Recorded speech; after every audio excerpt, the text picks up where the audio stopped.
What's up, cunts? The next video is a man's worst nightmare, a true horror story, where one gentleman discovers that the child whom he thought was his was actually a love child fathered by another man. Trigger warning, don't punch your computer screen in fits of rage, as shit gets real. He'll sacrifice his last cent to make sure she doesn't go without.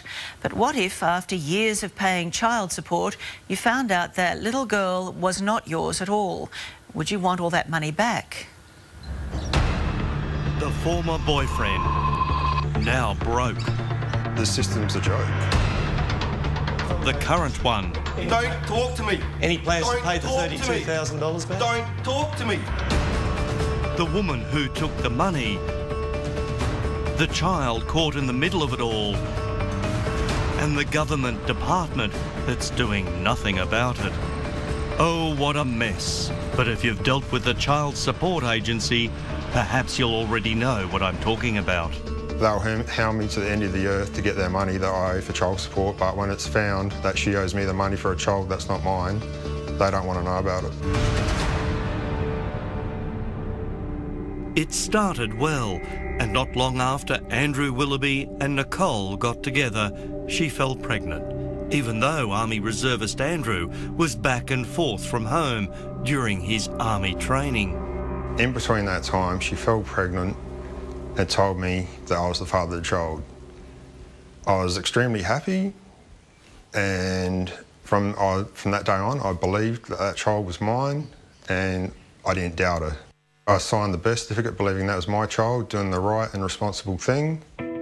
But soon after the little girl was born, the relationship broke down. So, Andrew, it was important for you to do the right thing, the responsible thing. Because it's not fair on the child. And so he registered with the Child Support Agency and duly paid maintenance of around $100 a week.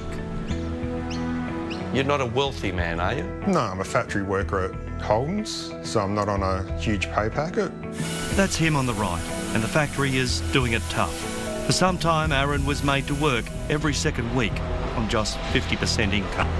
I just kept paying because I believed it was the right thing to do, and I never missed a payment, even when I broke my leg in 2005 and I wasn't getting paid by my employer. Eventually, he'd paid over $31,000 to the agency for the upkeep of his daughter, but Andrew wanted more access. And my lawyer suggested that I actually get a DNA test first. There was always that nagging suspicion, given he was away in the army when his daughter was conceived. It was a big shock when I opened that letter. When the results came back, there it was, in black and white. His DNA was excluded from identification of the young girl. He wasn't her father. He lost his only child and a hell of a lot of money. Not only me out of the money, but my mother, that eventually passed away, thinking that was her grandchild. My father, who bought her nappies. My auntie, that knitted her booties and cardigans. So after 6 years, 600 statements and more than $31,000, the Child Support Agency sent one more letter with the infuriating wording: You have paid Nicole $31,396 too much child support. But their somewhat insulting letter got better. They asked this ripped-off former dad, "Please call if you want Nicole to keep the money. We will need your permission." I actually couldn't believe that they had the gall to say to me whether or not they wanted me to let her keep it. You can imagine his phone reply. So then the CSA did a Pontius Pilate.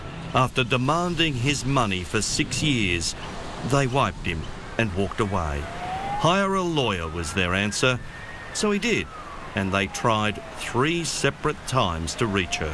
She didn't show up, went to knock on her door a third time and the house was vacant.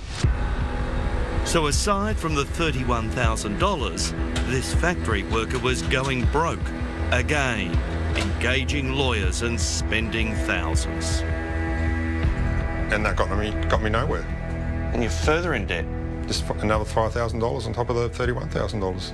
Every time I have to search for it, it's $1,500. I did that 3 times, and all the legal fees on top of that, I had to give up. I couldn't afford to do it anymore. There wasn't much of an effort to track her down. I found her in 2 hours. There she is, having a ciggy on the balcony, living in a lovely new townhouse with her daughter, the one Andrew's paid for, and her new fiancé. Just seeing if Nicole would like to have a chat with us. Heavens, Nicole wasn't that hard to find. She even popped up in the TV news last year following a local drive-by shooting. Extremely crazy, a bit scary, very scary. But back to that lovely townhouse, Does Nicole want to talk? No, she doesn't. where the atmosphere is, well, a little tense. Get the cameras off me and away from me. Well, I'm on a public road here, so that we're not on your property. All right, no then. Okay, but does Nicole want to Don't talk? you want me to come down, mate, and we'll sort this out? Is that a threat? No, Is that a threat? no. It sounded like a threat. That's fiancé Glenn Peel. On his Facebook, this minor says he's engaged to Nicole.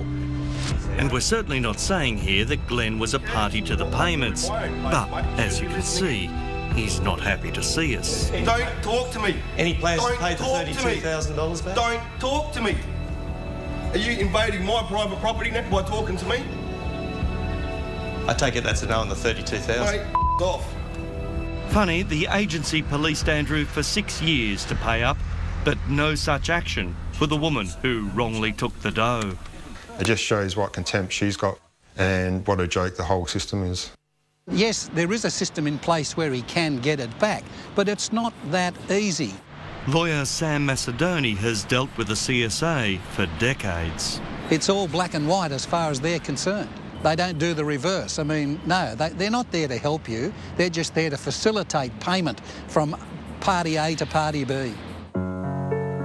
There's something wrong with the system and it has to be fixed. Even if she's on Centrelink and unemployed, maybe they should take $5, $20 a week out of her Centrelink, or if she's working, I can have a tax return. I understand she has a child, but at the same time, I'm $31,000 out of pocket. There is one woman who can help Andrew Willoughby. Her name, Senator Marise Payne. She's the Minister for Human Services. Her offices are just behind me. So we spoke to her on Andrew's behalf to get some answers. I appreciate this gentleman's situation and frustration with the process. I have asked my department to assign an officer to work with the gentleman to assess his options. This may include making arrangements to have the department on forward relevant papers to the former receiving parent or make referrals to community legal aid organisations for legal support. Finally, caught in the middle of all this is a young girl who was told Andrew was her dad. And who knows what she's told now. There are several empty photo frames around Andrew's home where pictures of a former daughter once sat. And there's plenty more emptiness too. It continues to ruin relationships for me till this day. I have doubts, I have trust issues, so I still am scarred by it. It's hard, isn't it? You do feel so sorry for the little girl. What about the man? Does anyone feel sorry for him, or is he just a sperm donor and a human wallet? Exactly. No one cares about men in these situations. What's shocking is that DNA tests show 33% of men are not the biological father. Many countries even make it illegal for fathers to do paternity testing without the mother's approval. Absolutely filthy cunts. Thanks for watching. Like this video and subscribe.